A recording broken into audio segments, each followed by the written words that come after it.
वो दो टाइप के, एक सेलिएंट पोल और दूसरा सिलेंड्रिकल पोल। इसके बारे में हमने एक डिस्कशन की थी।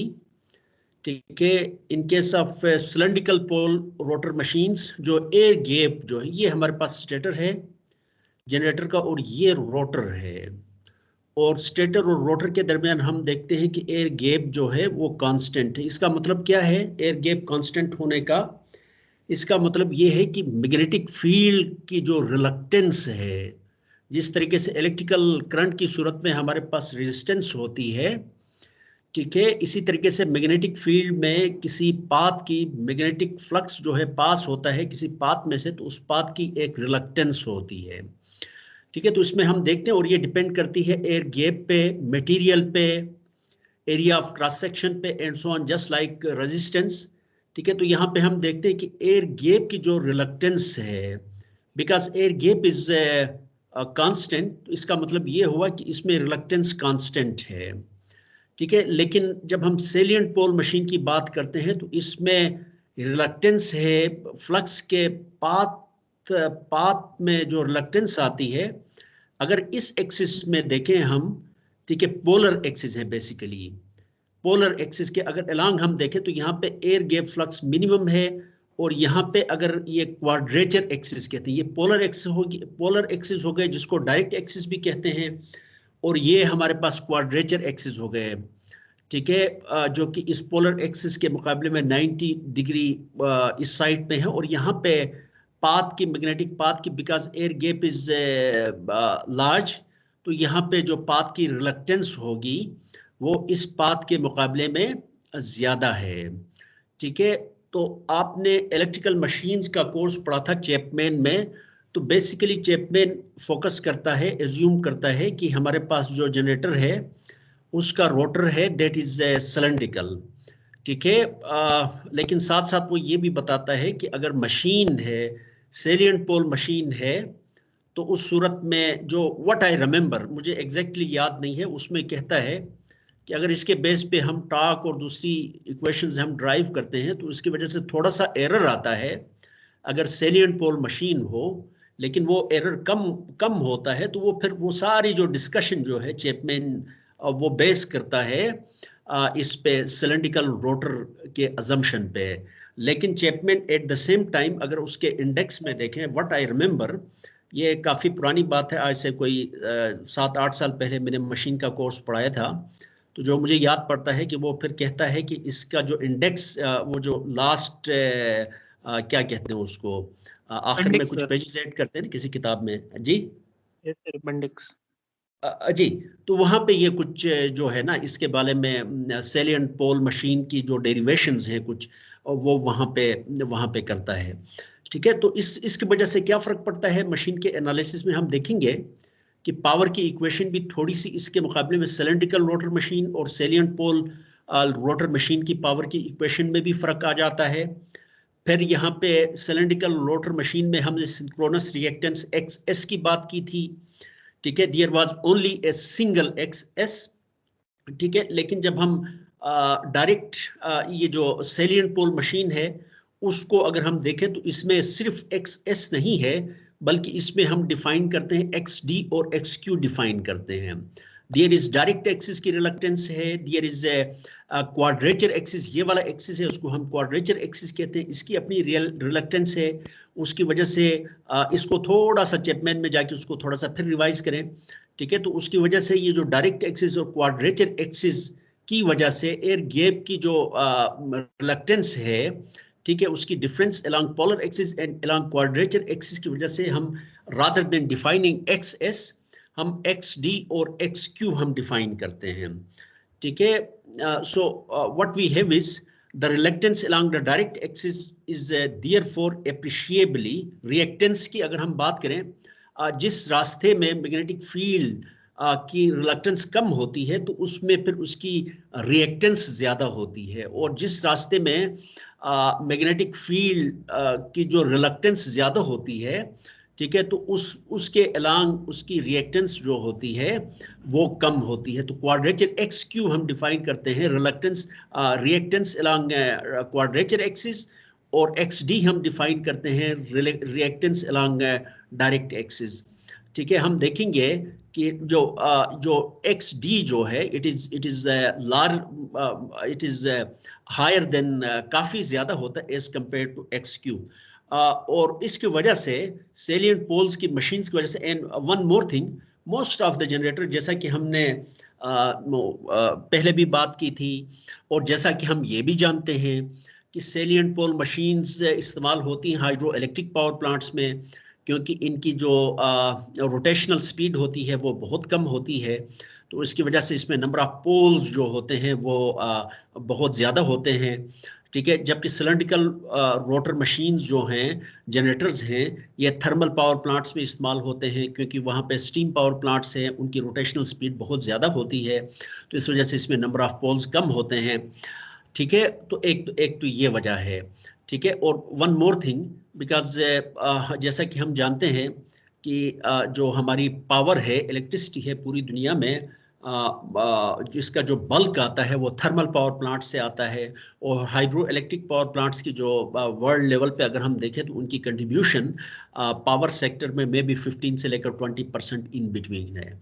सो मोस्ट ऑफ द जो सिंक्रोनस जनरेटर्स जो इलेक्ट्रिसिटी जनरेट करते हैं वर्ल्ड वाइड मे बी 75% और मे बी 80%, वो कौन से जनरेटर होंगे? वो सिलेंड्रिकल रोटर मशीन्स होंगी, क्योंकि इलेक्ट्रिसिटी फॉसल फ्यूल से, कोल है, हमारे पास नेचुरल गैस है। ठीक है, सो हाइड्रो इलेक्ट्रिक पावर प्लांट्स जो हैं वो चूंकि कम हैं, तो इसी वजह से सेलियंट पोल मशीन्स जो हैं वो सिलेंड्रिकल रोटर मशीन्स के मुकाबले में उनका नंबर बहुत कम है। Is it clear? सो अगर हमारे पास सेलियंट पोल मशीन है तो उसका फेजर डायग्राम को अगर हम देखें तो वो भी थोड़ा सा जो है इसकी डेरिवेशन, जो पावर की हम डेरिवेशन करेंगे, तो उसमें फिर हम इस चीज़ का हमें we have to take into account the direct axis reactance और क्वाड्रेचर एक्सिस रिएक्टेंस, इसका भी हमें ख्याल रखना पड़ेगा। ठीक है, so important thing is power किसके बराबर है? Power is equal to 3 into V into I A into cos of theta. ठीक है, ये पावर है जो कि हमारे पास V जो है वो एक 3 फेज जनरेटर है, उसकी V is phase voltage, IA is armature current, and cos theta is angle between V and IA। और 3 से हमने क्यों मल्टीप्लाई किया? क्योंकि एक फेज की अगर पावर हमें मिल जाए तो उसको 3 से मल्टीप्लाई करेंगे तो हमारे पास आ जाएगी 3 फेज पावर जो जनरेटर डिलीवर करेगा। ठीक है, सो यहाँ पे हम देखते हैं दिस इज V और ये हमारे पास IA है। आपके पास टर्मिनल पे आप देखते हैं कोई लोड कनेक्टेड है जनरेटर के साथ। ठीक है, so terminal voltage is V और जो करंट फ्लो कर रही है, ठीक है, दैट इज IA, और इन दोनों के दरमियान एंगल थीटा है। ठीक है, थीटा इज द एंगल, ठीक है, जिससे ये करंट जो है वोल्टेज से लेग करती है। अगर हमारे पास एक लास्ट टाइम हमने एक एग्जांपल भी हमने की थी, अगर हमारे पास V पता हो टर्मिनल वोल्टेज, ठीक है, अगर हमारे पास IA अगर हमें पता हो और जिस एंगल से ये करंट लेग करती वो हमें पता हो, और अगर सिलेंड्रिकल रोटर मशीन है और उसके लिए XS अगर हमें पता हो तो E निकालना इट्स वेरी वेरी सिंपल। तो E कैसे निकालते थे? XS को IA के साथ मल्टीप्लाई करते थे, ठीक है, और इसके 90 के एंगल पे वो जो XS इंटू IA जो है, this is the drop across inductor, जो IA के मुकाबले में कितना आगे होता था? It would be at an angle of 90। ठीक है, उस फेजर को JXSIA को जब लाके इसके साथ हम ऐड करते थे, इफ यू रिमेंबर, ठीक है, इससे JXSIA XS इंटू IA इससे किस एंगल पे होगा? 90 के एंगल पे होगा। इस तरह का एक फेजर होगा। इट विल बी, अगर हम last lecture cylindrical rotor machine की अगर हम बात करें, ठीक है, तो उसमें हमने देखा था कि XS के अक्रॉस जो वोल्टेज ड्रॉप था वो इस करंट के मुकाबले में क्या होता था? 90 डिग्रीज आगे होता था, इफ यू रिमेंबर। ठीक है, what would be E in that case? तो जस्ट इस फेजर को मैं उठा के यहाँ ले आता, क्योंकि V के साथ JXSIA को ऐड करें तो हमारे पास क्या चीज आती है? What we get is we will get E। तो यहाँ पे थोड़ा सा अगर मैं इसके लिए, अगर ये सिलेंड्रिकल रोटर मशीन होती, ठीक है, तो इसको थोड़ा सा मैं आगे कर लूँ। ठीक है, so this would be from यहाँ से लेकर यहाँ तक। फॉर एग्जांपल हमारे पास क्या चीज़ होती? दिस वुड बी E, जो एक्साइटेशन वोल्टेज है। ठीक है, लेकिन यहाँ पे हमारे पास एक्स एस नहीं है, यहाँ पे हमारे पास क्या है, X D direct axis reactance and quadrature axis reactance है, ठीक है। एक्स एस के बजाय हमारे पास ये दो हैं, ठीक है। लेकिन still if we have X D और एक्स क्यू, ठीक है, still we can find some equation for the power of a 3-phase generator, ठीक है। सो यहाँ पे ये देखें, what we have at the terminals is V voltage हमें पता है, आई ए करंट हमें पता है, दोनों के दरमियान फेज हमें पता है, और let us assume that x D and x Q someone has estimated these values and these values have been provided to us by manufacturer for example, ठीक है, या आपने किसी तरीके से estimate किया है, ये values आपको पता है, ठीक है। so from V and IA, ठीक है, क्या हम E को हम find कर सकते हैं? yes, it's very simple, ठीक है। so यहाँ से हम ये देखते हैं कि IA को because XD, ठीक है, और XQ जो है, सो यहाँ पे आई ए जो है उसको फिर हम इसके दो कंपोनेंट्स बना सकते हैं, एक को हम आई डी का नाम दे देते हैं और एक को हम आई क्यू का नाम दे देते हैं, ठीक है। I Q is along E और I D is at an angle of 90 with respect to E, ठीक है। So I A is equal to, अगर इस इक्वेशन से अगर मैं देखूं, सो ई इज, अगर मैं ई को देखूं तो E is nothing but, E किसके बराबर है, E is equal to V और इन दोनों के दरमियान जो एंगल है दैट इज डेल्टा, ठीक है।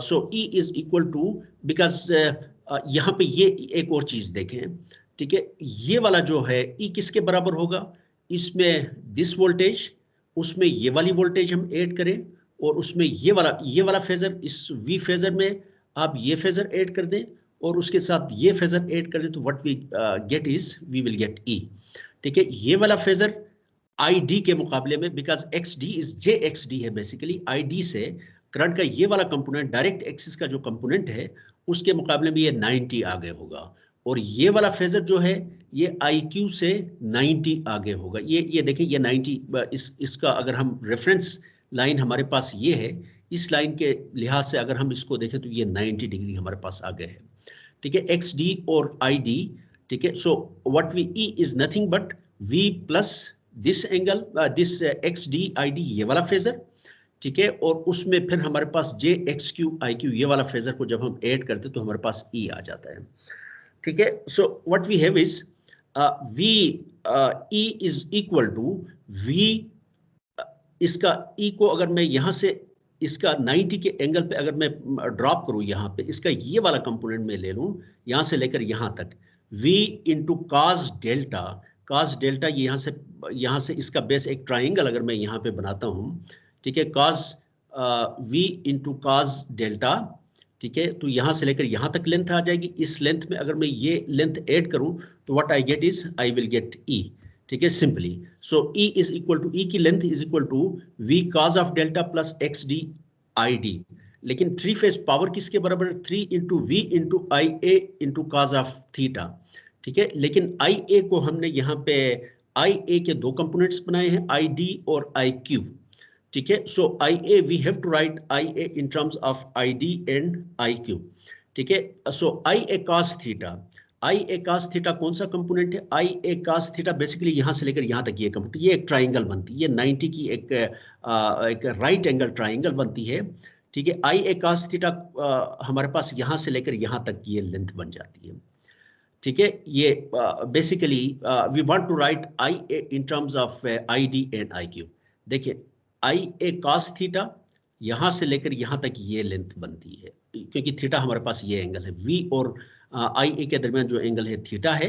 So I A cos theta is this length, ठीक है, और ये लेंथ किसके बराबर है, आई क्यू जो है वो ई के फेज इन फेज विद ई, ठीक है। और अगर मैं आई क्यू का ये वाला कंपोनेंट ले लूँ, आई क्यू से अगर मैं इस लाइन के ऊपर एक परपेंडिकुलर ड्रॉप करूँ तो ये हमारे पास एक और राइट एंगल ट्राइंगल बन जाती है, ठीक है। So I A cos of theta यहाँ से लेकर यहाँ तक लेंथ है, this length is nothing but this factor plus this length, यहाँ से लेकर यहाँ तक ये लेंथ, और इस लेंथ में अगर मैं ये वाली लेंथ ऐड कर दूं तो तो हमारे पास I A cos of theta आएगा. Basically I am interested here power is equal to 3 into V into I A cos of theta. मैं I A cos of theta को किसी तरीके से यहाँ से in terms of I D और I Q लिखना चाहता हूँ.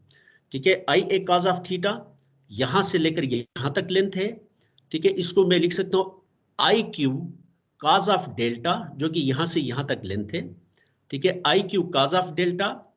ठीक है, plus I D sine of delta.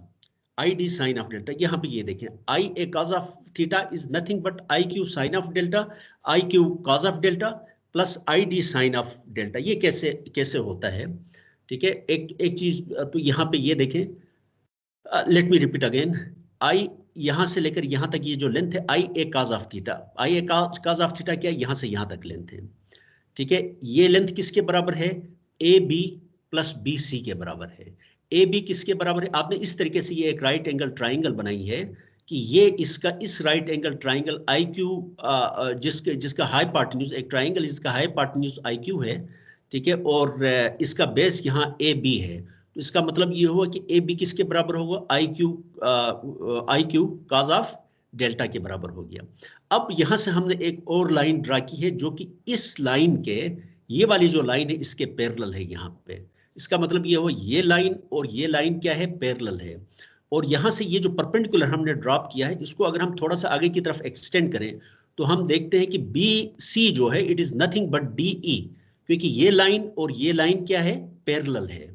Parallel है, और ये वाला जो है, ये जो लाइन है इसका ये यहाँ से ये जो ट्राइंगल बन रही है, ठीक है, इसके परपेंडिकुलर को मैं आगे एक्सटेंड करूं तो ये हमारे पास ये चीज एक रेक्टेंगल हमारे पास बन जाती है जिसका B C is equal to D E के बराबर है. ठीक है, अगर मुझे किसी तरीके से डी ई पता चल जाए तो इसका मतलब ये हुआ कि D E is equal to B C. तो मैं निकाल सकता हूँ I A cos of theta will be is equal to A B plus B C. लेकिन ए बी के बारे में हमने कहा I Q cos of delta है. So what is B C? B C निकालना इट्स वेरी वेरी सिंपल. ठीक है, अगर यहाँ से लेकर यहाँ तक ये आई डी लेंथ है तो इसका मतलब है कि यहाँ से लेकर यहाँ तक ये जो लेंथ है ये भी हमारे पास किसके बराबर होगी? आई डी के बराबर होगी, क्योंकि ये लाइन और ये लाइन दोनों क्या है? ये पैरेलल है. ठीक है, वन मोर थिंग, ये देखें, ये लाइन और ये लाइन भी पैरेलल है. तो इसका मतलब है कि यहाँ पे ये जो एंगल बन रहा है, this angle is equal to delta. ठीक है, because this line and this line, ये लाइन और ये लाइन पैरेलल है, और ये दोनों लाइनें, ये वाली लाइन और ये वाली लाइन, ये जो ई है इसको कट करती है. तो इसका मतलब है कि यहाँ पे जो एंगल होगा वो और ये वाला एंगल क्या होगा? बराबर होगा. ठीक है, ये एंगल डेल्टा है, तो इसका मतलब हुआ कि ये एंगल किसके बराबर होगा? This angle will be 90 minus delta, क्योंकि यहाँ से लेकर यहाँ तक ये टोटल एंगल भी किसके बराबर? 90 के बराबर है. ये 90 माइनस डेल्टा है, ये एंगल हमारे पास 90 है. ठीक है, तो राइट एंगल ट्राइंगल के जो एंगल्स का सम किसके बराबर हो? तो 180 के बराबर हो. तो वहां से हम देखते हैं कि ये वाला एंगल जो है, ये जो ट्राइंगल बनती है इसका ये वाला एंगल डेल्टा के बराबर है. जब ये एंगल मुझे डेल्टा के बराबर पता है तो यहां से लेकर यहां तक ये लेंथ और ये लेंथ हमारे पास क्या है? बराबर है. तो so this is equal to I D cos of I D sine of delta. हमारे पास ये वाली लेंथ हो जाएगी. I D sine of delta is nothing but D E. ठीक है, so I A cos of theta is equal to A B plus B C. ठीक है, but B C is equal to D E.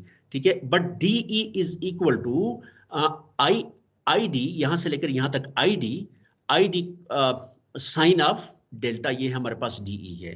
ठीक है, so from here what we get is I A cos of theta is nothing but I Q cos of delta plus I D sine of delta.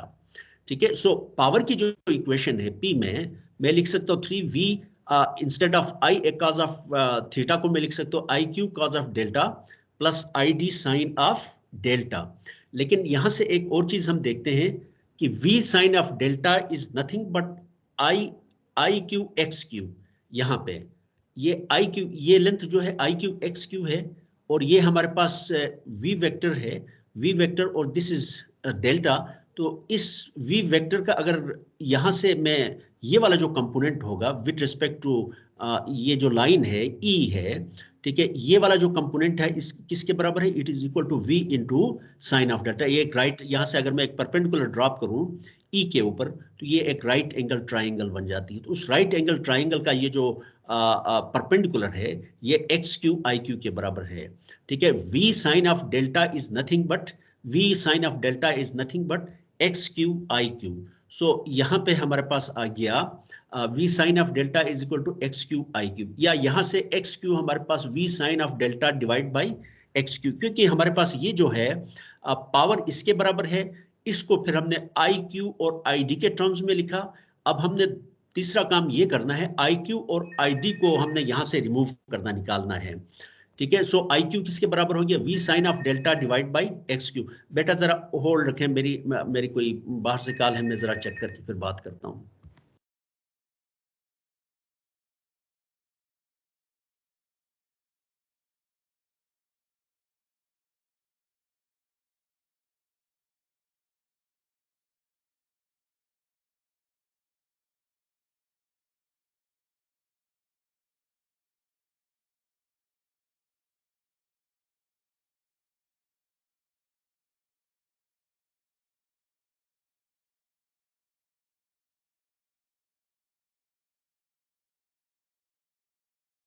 अच्छा, आज operate करेंगे।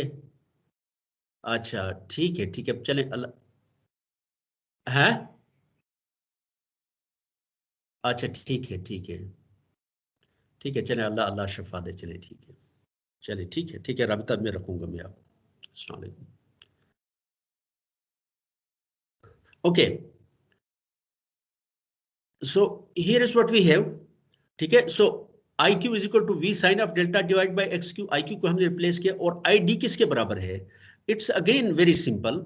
अगर इस equation को मैं देखूं, ठीक है, तो यहाँ पे एक्स डी आई डी किसके बराबर है, v का, अगर ये वाला कंपोनेंट v को यहां से मैं परपेंडिकुलर ड्रॉप करता हूं, v का ये वाला कंपोनेंट मुझे पता है यहां से लेकर यहां तक, ये किसके बराबर है, v into sign cause of delta, यहां से लेकर यहां तक जो लेंथ है। Let me put it here. यहां मैं एक लाइन ड्रॉ करता हूं, ये this is what I have.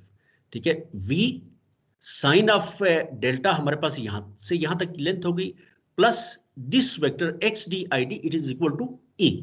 ठीक है, सो यहां से मैं लिख सकता हूं X D I D is equal to E minus V cos of delta. V cos of delta यहां से यहां तक ये लेंथ है, एक्स डी आई डी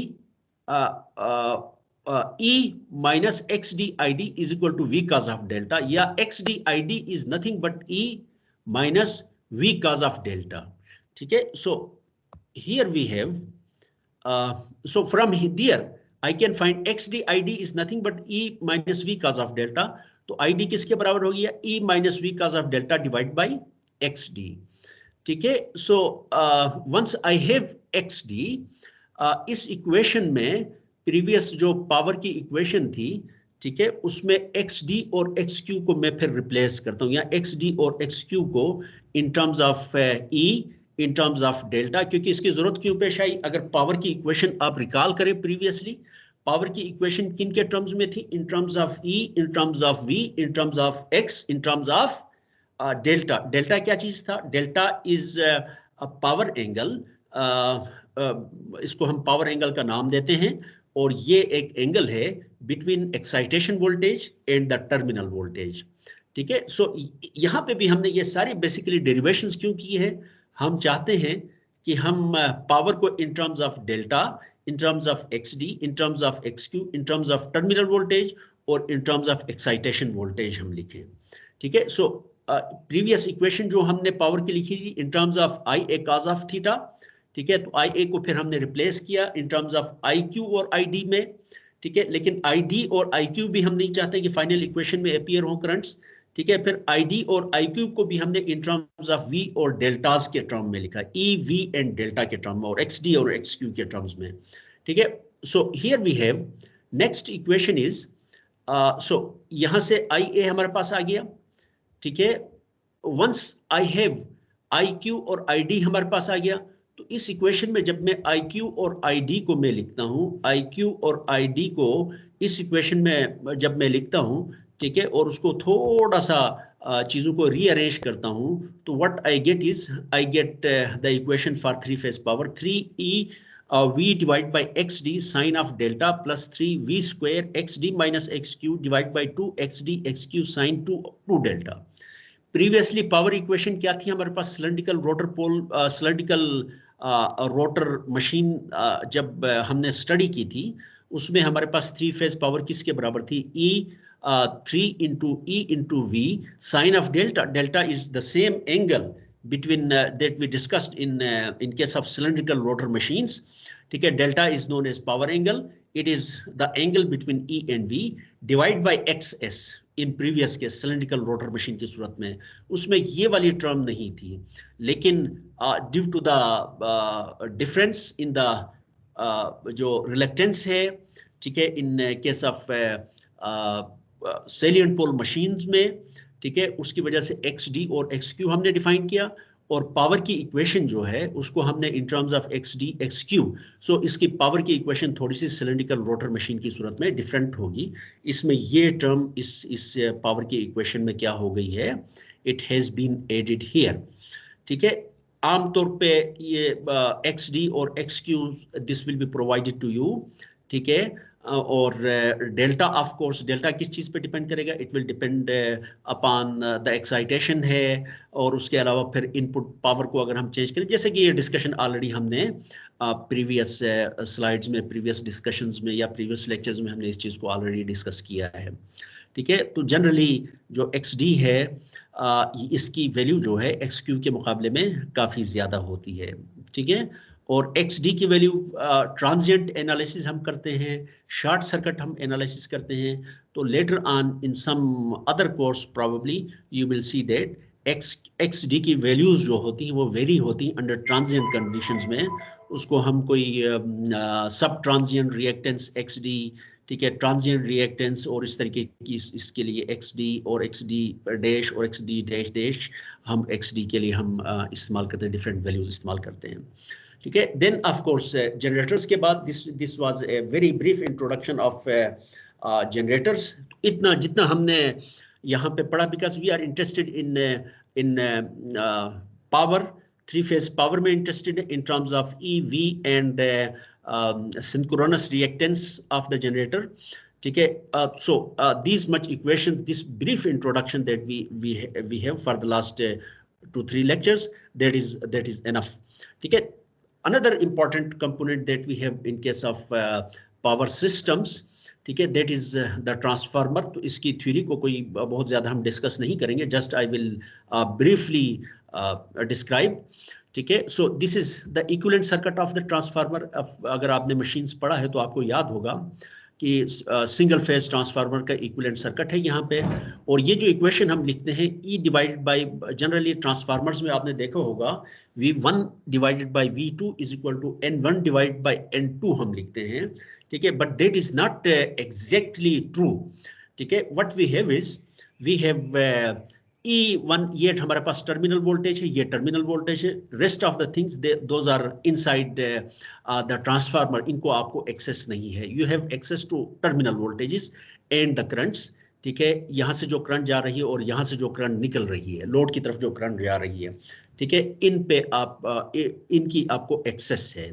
ठीक है, तो जनरली आप ट्रांसफार्मर की सूरत में लिखते हैं V1 divide by V2 is equal to I2 divide by I1 is equal to N1 divided by N2. ठीक है, but generally this is not true.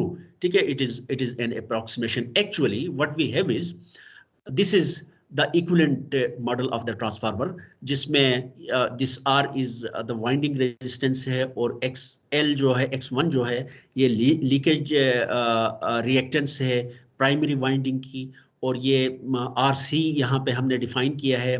This is nothing but hysteresis losses और eddy current losses को हम model करते हैं, और this is the magnetic current. ठीक है, current that is magnetization current है.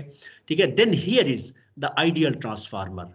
ठीक है, an ideal transformer, this equation is only true for an ideal transformer जिसमें कोई लॉसेस नहीं है, जिसमें IM इज इक्वल टू 0, जिसकी रेजिस्टेंस 0 है, जिसमें लीकेज रिएक्टेंसेस नहीं है. तो उस सूरत में E1 और E2, यहाँ पे डेरिवेशन भी आप कर सकते हैं. यू कैन प्रूव दैट ठीक है। सो E1 और E2 will be nothing but V1 or E1 will be equal to V1 or E2 will be equal to V2.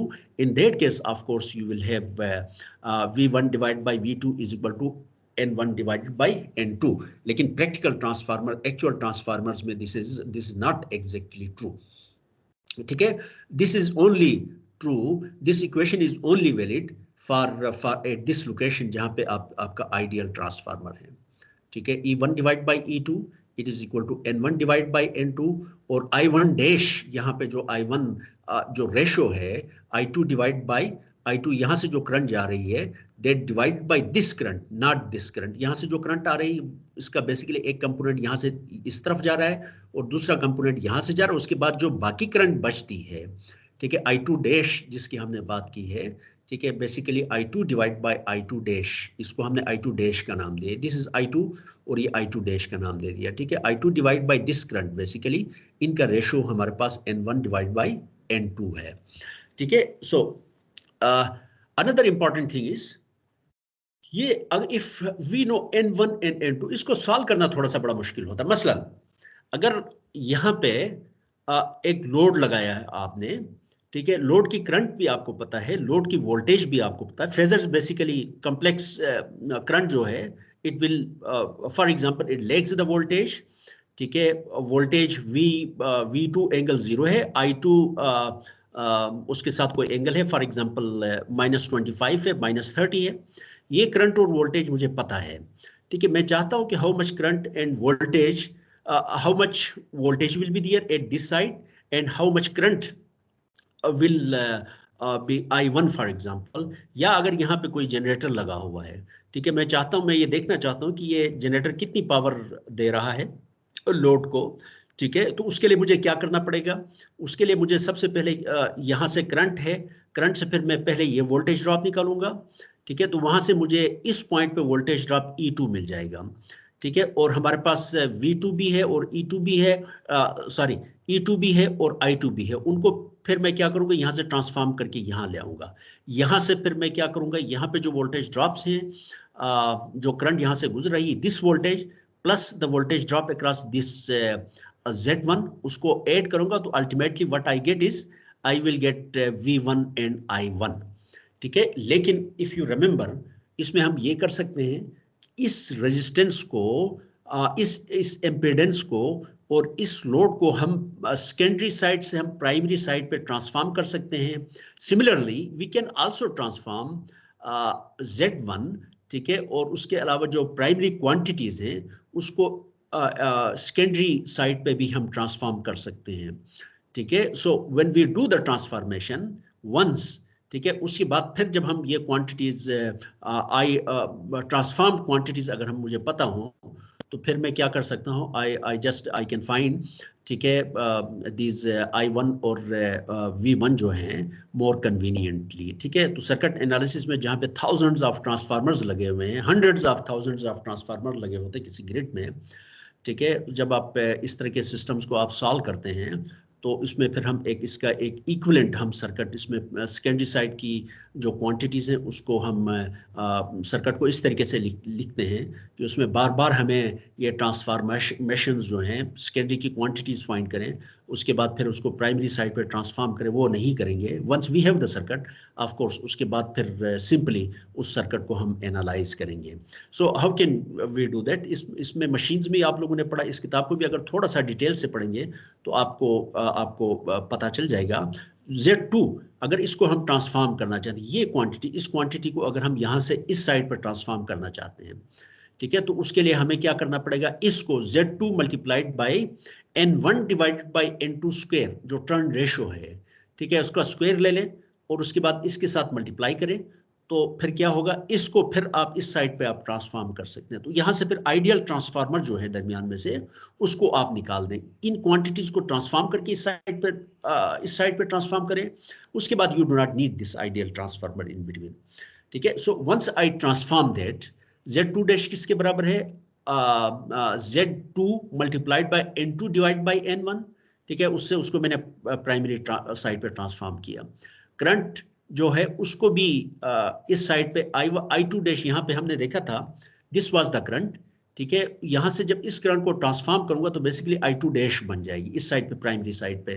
तो करंट को ट्रांसफॉर्म करने के लिए हमारे पास करंट और वोल्टेज को हम किससे ट्रांसफॉर्म कर सकते हैं? Simply I2 V2 divide by V1, I2 dash. इसको फिर मैंने इस इक्वेशन से जब यहाँ पे I2 डैश, यहाँ पे जो करंट होगी वो किसके बराबर, अगर I2 मुझे पता है तो सिंपली उसको N2 डिवाइड बाई N1 और I2 के साथ मल्टीप्लाई करूंगा तो I2 डैश आ जाएगी। सिमिलरली जो लोड के अक्रॉस वोल्टेज थी, जब सेकेंडरी साइड पे थी V2 थी, लेकिन जब इस लोड को आप प्राइमरी साइड पे ट्रांसफॉर्म करते हैं तो it is no more V2, बल्कि ये हमारे पास क्या होगी, it is V2 dash is equal to N1 divide by N2।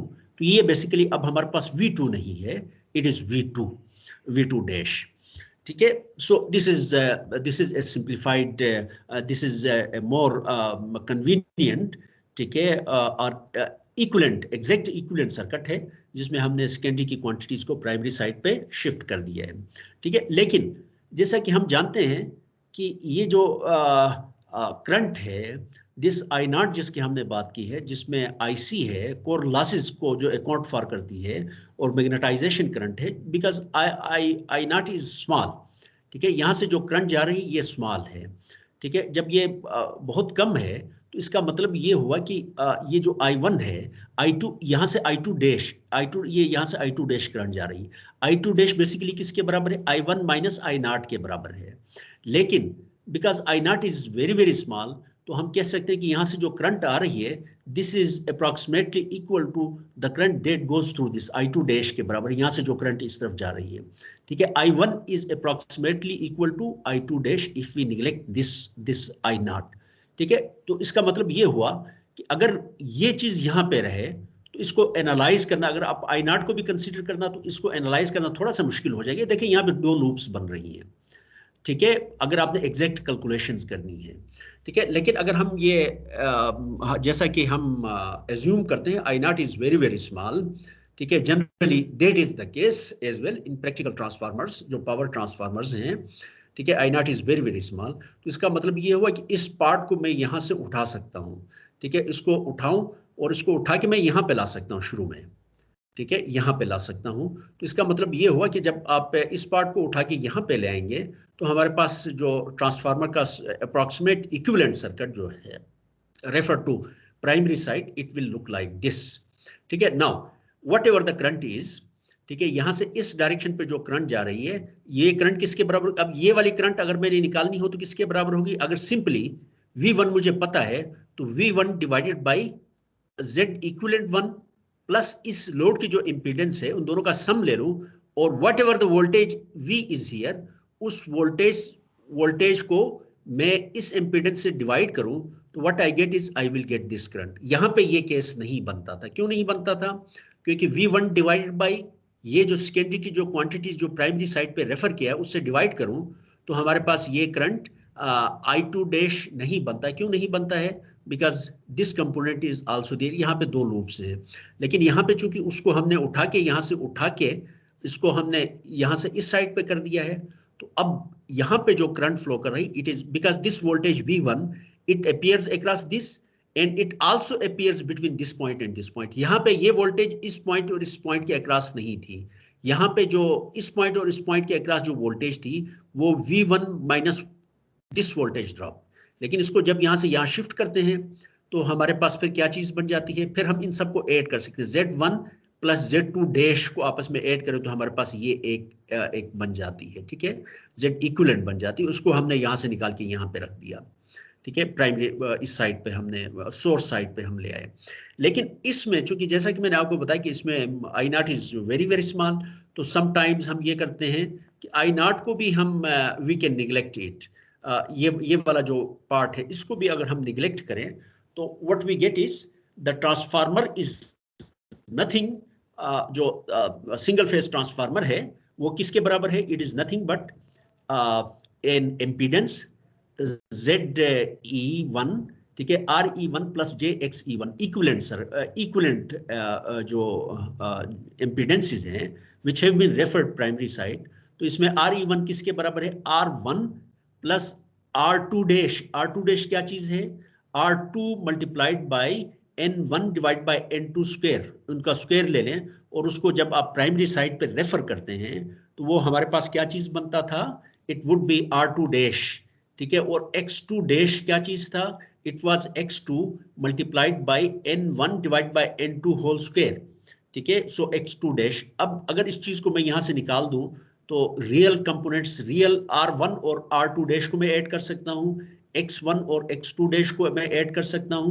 So Z equivalent, अब हमारे पास जो सिंपल सर्किट जो बन जाता है उन दोनों को आपस में ऐड करूं तो what I have is, I will have this transformer जो है इसको मैं रिप्लेस कर सकता हूं किसी ट्रांसमिशन लाइन में बाय ए रेजिस्टेंस, ठीक है, जिसके साथ सीरीज में एक इंडक्टेंस लगी हुई है। Of course here will be some load, अगर ये हमारे पास RL है फॉर एग्जांपल, ठीक है, लोड की रेजिस्टेंस अगर हमारे पास RL थी, यहाँ पे कोई लोड था या ZL था, ठीक है, तो यहाँ पे ZL किसके बराबर हो जाएगा, ZL multiplied by N1 divide by N2 whole square. जैसा कि इन रेजिस्टेंसेस को, ये जो एम्पीडेंसेस हैं इनको मैंने ट्रांसफॉर्म किया, एम्पीडेंस को जब भी ट्रांसफॉर्म करते हैं प्राइमरी साइड पे तो हम क्या लिखते हैं, N1 डिवाइड बाय N2 जो है, let me say that N1 divide by N2 is equal to A। ये रेशो जो है प्राइमरी और सेकेंडरी का रेशो A है।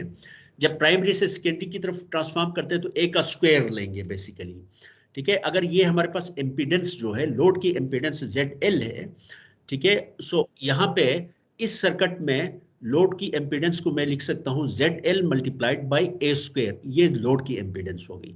अगर मैंने देखना है कि how much current will be there, how much if ZL is the impedance of load, how much current this generator will deliver and what will be its phase angle. Now it's very simple. मैं क्या करूं, V1 ये जो Z equivalent 1 है और उसके बाद ZL को जो मैंने प्राइमरी साइड पे मैंने ट्रांसफॉर्म किया था ZL डैश जिसका नाम दिया है ZE1 प्लस ZL डैश, ये टोटल एम्पीडेंस हो गई जो कि इस वोल्टेज सोर्स के टर्मिनल के अक्रॉस लगी हुई है, ठीक है। So V1 divide by this total sum of this impedance plus sum of this impedance plus this impedance, इन दोनों का जो सम है उससे अगर मैं V1 को डिवाइड करूं तो मेरे पास सिंपली क्या आ जाएगा, I1 आ जाएगा, ठीक है। I1 आ गया, V1 मुझे पता है, I1 अगर मुझे पता है तो हाउ मच पावर, ठीक है, बिकॉज V1 फेजर मुझे पता है, I1 फेजर मुझे पता है, ठीक है। ये I1 विद फेज, इसका फेज एंगल भी आ जाएगा, तो पावर किसके बराबर होगी, how much power will this part this generator it will deliver, that will be is equal to V1 का magnitude RMS value multiplied by I1 का RMS value multiplied by cos of theta, ठीक है। So once I write this transformer, I replace the transformer by its equivalent circuit, और वहां से further में simplifications करके transformer को मैंने फिर simply I wrote transformer in ZE1 और लोड को भी फिर मैंने प्राइमरी साइड पे लिखा, ठीक है। तो अब हम देखते हैं कि यहाँ पे अगर पावर निकालनी हो तो रादर देन इस केस में हमारे पास अगर हम ये वाला फॉर्म अगर हम लेते, यहाँ पे अगर ZL हमारे पास कोई एम्पीडेंस होती, अगर आपसे कहा जाता है कि how much power this source will deliver, how much current will flow, ठीक है, this source it will deliver and what will be the phase angle of this current, ठीक है, with respect to V1 for example, तो उस सूरत में फिर आप क्या करते हैं, यहाँ से सारी क्वांटिटीज को, so this circuit would become very difficult to solve, ठीक है। लेकिन यहाँ पे जब हम देखते हैं तो यहाँ पे ये बहुत ही सिंपल एक हमारे पास इलेक्ट्रिकल इक्विवेलेंट सर्किट बनता है जिसमें सारी सेकेंडरी साइड के जो एम्पीडेंसेस है उसको प्राइमरी साइड पे हमने शिफ्ट कर दिया, फिर प्राइमरी साइड की एम्पीडेंसेस के साथ उसको ऐड कर दिया, इवन लोड की जो एम्पीडेंस है उसको भी हमने प्राइमरी साइड पे शिफ्ट कर दिया, ठीक है, और टोटल एम्पीडेंसेस का आपस में सम ले लिया और V1 को फिर मैंने उन एम्पीडेंसेस से डिवाइड किया, तो simply what I get is I will gate I1, ठीक है, और वहां से फिर मैं पावर भी निकाल सकता हूं। तो it becomes very simple, things become very simple. तो हम इन फ्यूचर, ठीक है, पावर सिस्टम एनालिसिस की बात करेंगे तो उसमें हम देखेंगे कि जो ट्रांसफार्मर है उसको फिर हम सिंपली हम किस चीज़ से रिप्लेस करेंगे, we will replace it by some resistance और उसके साथ एक इंडक्टेंस लगी हुई है RE1 प्लस JXE1। ये बेसिकली यहाँ से लेकर यहाँ तक ये वाला जो है ये सिंपली इससे हम एक ट्रांसफार्मर को हम रिप्लेस करेंगे, ठीक है। इससे of course there will be, this is not an exact analysis, लेकिन इसकी मदद से जब हम इन चीज़ों को सॉल्व करते हैं तो उसकी वजह से एरर है वो इतना कम होता है कि सिंप्लिसिटी की वजह से फिर हम उसको निगलेक्ट करते हैं। ठीक है, सो ट्रांसमिशन लाइन भी इसी तरह है ना, जी ट्रांसमिशन लाइन को भी हम देखेंगे। अब देखिए अगर एक ट्रांसमिशन लाइन भी है, यहाँ पे एक ट्रांसमिशन लाइन भी आ रही है, फॉर एग्जांपल अगर मैं यहाँ पे कर दूँ कहीं, यहाँ नहीं है, ठीक है, एक ट्रांसमिशन लाइन भी है। ट्रांसमिशन लाइन को भी सिंपली में उसके डिफरेंट मॉडल्स होते हैं, तो उसमें से एक सिंपल मॉडल क्या है, दैट इज सिंपली मसलन अब मैं यहाँ पे एक और काम करता हूँ ताकि थोड़ा सा आप लोगों को अंडरस्टैंडिंग हो जाए। ठीक है, अब देखिए कितनी चीज़ें इंटरेस्टिंग और सिंपल बन जाती हैं। यहाँ पे हमारे पास एक जनरेटर है फॉर एग्जांपल। ठीक है, जनरेटर के साथ एक ट्रांसफार्मर लगा होता है, ट्रांसफार्मर के बाद ट्रांसमिशन लाइन होगी, ट्रांसमिशन लाइन के बाद फिर ट्रांसफार्मर होगा, उसके बाद एक लोड होगा। ठीक है, और उसको आपने सॉल्व करना, how much power this generator will deliver. उसके लिए हम क्या करेंगे, फॉर एग्जांपल सिंपली इस जनरेटर के साथ जब हम ये इक्विवेलेंट प्राइमरी साइड्स पे रेफर करेंगे तो simply what is going to happen, इस जनरेटर के साथ सिंपली क्या चीज कनेक्ट हो, ट्रांसफार्मर को हम इससे रिप्लेस करेंगे। ठीक है, उसके बाद ट्रांसमिशन लाइन जो है उसको भी प्राइमरी साइड पे रेफर करके वो भी इस चीज से रिप्लेस हो जाएगी। ठीक है, उसके बाद दूसरा ट्रांसफार्मर है उसको भी इस साइड पे जनरेटर साइड पे रेफर करेंगे और उसको भी इस चीज से रिप्लेस करेंगे। ठीक है, और उसके बाद जो लोड है उसको भी प्राइमरी साइड पे इस साइड पे रेफर करेंगे और वो भी इस चीज से रिप्लेस हो जाएगा। तो बेसिकली हमारे पास पूरा जो ट्रांसमिशन लाइन है, दो ट्रांसफार्मर्स हैं, लोड हैं, वो सिंपली कैसे नजर आएगी जनरेटर, हाँ जनरेटर की अपनी जो Z है, ZS जो है जिसमें R और XS है, वो चीज भी जनरेटर की यहाँ पे है। ठीक है, इन सबको अगर हम आपस में ऐड करेंगे तो सिंपली हमारे पास क्या आ जाएगी, एक जनरेटर है उसके अक्रॉस एक एम्पीडेंस Z लगी हुई है। तो जनरेटर कितनी करंट देगा, इसकी जो टर्मिनल वोल्टेज है उसको जब वो Z से डिवाइड करेंगे तो that much current this generator will deliver. How much power this generator will deliver, अगर हमें IA मुझे पता है, ठीक है, जो टर्मिनल वोल्टेज है जनरेटर की वो मुझे पता है, क्योंकि IA तो मैंने सिंपली निकाल ली ना। जनरेटर की टर्मिनल वोल्टेज भी अगर मुझे पता है तो सिंपली मैं क्या करूंगा, V को मैं टोटल जो एम्पीडेंसेस को जो मैं ट्रांसफार्मर्स ये जो जनरेटर साइड पे मैंने रेफर किया था, ट्रांसफॉर्म किया था, ठीक है, तो उससे V को डिवाइड करके करंट निकालूंगा और वहां से फिर मेरे पास थीटा भी आ जाएगा, angle between V and I, और वहां से फिर मैं पावर भी निकालूंगा, how much power this generator will deliver. Is it clear? So this is enough for today. Any question please?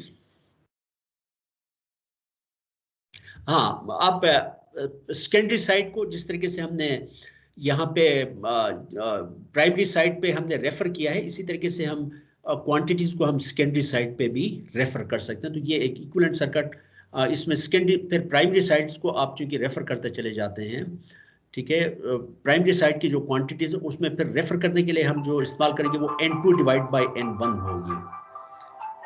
Is it clear? जी सर। Yes sir. जी जी बेटा। जी जी सर, क्लियर एनी है। क्वेश्चन? जी सर। सर ये chapter खत्म हो गया? नहीं, एक और टॉपिक भी है और वो टॉपिक थोड़ा सा इंपॉर्टेंट है, उसमें मेरे ख्याल में हम 2 लेक्चर्स में वो टॉपिक कवर करेंगे। सर वो क्या नाम है? और बाकी इसमें देखिए दूसरी कुछ और चीजें भी हैं कि इसमें वो ट्रांसफार्मर की कोई टेस्टिंग है, ये RC और XM और जो लीकेज रिएक्टेंस इसकी रेजिस्टेंसेस ये फाइंड करने के लिए, ये मशीन के कोर्स में भी आपने देखा होगा। ठीक है, उसमें एक मिनट बेटा, एक मिनट। हेलो, वालेकुम सलाम, अब्दुल करीम खान साहब, बस मेरा ऑनलाइन लेक्चर चल रहा है, मैं 2 मिनट में आपसे बात करता हूँ, 2 मिनट में बात ब्रिंग करता हूँ। ठीक, मैं 2 मिनट ओनली। ठीक है, तो वो चीजें हम इसमें नहीं करेंगे क्योंकि ऑलरेडी आप पढ़ चुके हैं और वो हमारा इससे आप समझ लें कि इसका पार्ट भी नहीं होगा, लेकिन दोज आर गुड थिंग्स। मेरे ख्याल में एक मतलब आप उसमें से आप गो थ्रू हो जाएं ताकि आप थोड़ी सी आपकी रिवीजन हो जाए पुरानी चीज़ों की, लेकिन वो आप समझ लें कि हमारे इसका हिस्सा नहीं है। ठीक है, इसके बाद फिर इस चैप्टर में कुछ चीज़ें हैं, मसलन ट्रांसफार्मर के कनेक्शंस हैं, 3 फेज ट्रांसफार्मर्स के। ठीक है, वेरी इंपॉर्टेंट टॉपिक, लेकिन ये बाबर साहब का जो कोर्स है उसमें ट्रांसफार्मर के बारे में थोड़ा सा आप डिटेल से पढ़ेंगे, 3 फेज ट्रांसफार्मर्स के बारे में और उसके जो कनेक्शंस हैं। ठीक है। प्राइमरी साइड और सेकेंडरी साइड में जो फेज जो 3 फेज ट्रांसफार्मर्स हैं, ठीक है, उनकी जो डॉट कन्वेंशन भी एक होती है और उनकी जो delta star star delta connections भी होते हैं, तो उसके बारे में फिर बाबर साहब थोड़ा सा डिटेल में पढ़ाएंगे। ठीक है, और ये आप समझ लें कि ये भी हमारा इस कोर्स का पार्ट नहीं है। हमारा आप समझ लें कि पहले जनरेटर्स के बारे में हमने थोड़ा सा इंट्रोडक्शन किया था, वो पार्ट है, और उसके बाद ट्रांसफार्मर की जब हमने बात की तो ट्रांसफार्मर्स का जो इक्विवेलेंट सर्किट में इस लेवल तक जो आए हैं वो हमारा पार्ट है, और आगे अगले लेक्चर्स में हम पर यूनिट सिस्टम की बात करेंगे। Only these are topics which we are interested in, ठीक है, जो कि आगे हम इस्तेमाल भी करेंगे, और यही टॉपिक्स हैं जो आपके कोर्स का हिस्सा हैं, और आपका एग्ज़ाम होगा, आपकी जो असाइनमेंट्स होंगी इस चैप्टर की फॉर एग्जांपल, वो भी इन्हीं टॉपिक्स के ऊपर ही होंगी। Thank you very much. Okay sir, okay sir, अल्लाह हाफिज़। अस्सलाम वालेकुम। वालेकुम अस्सलाम।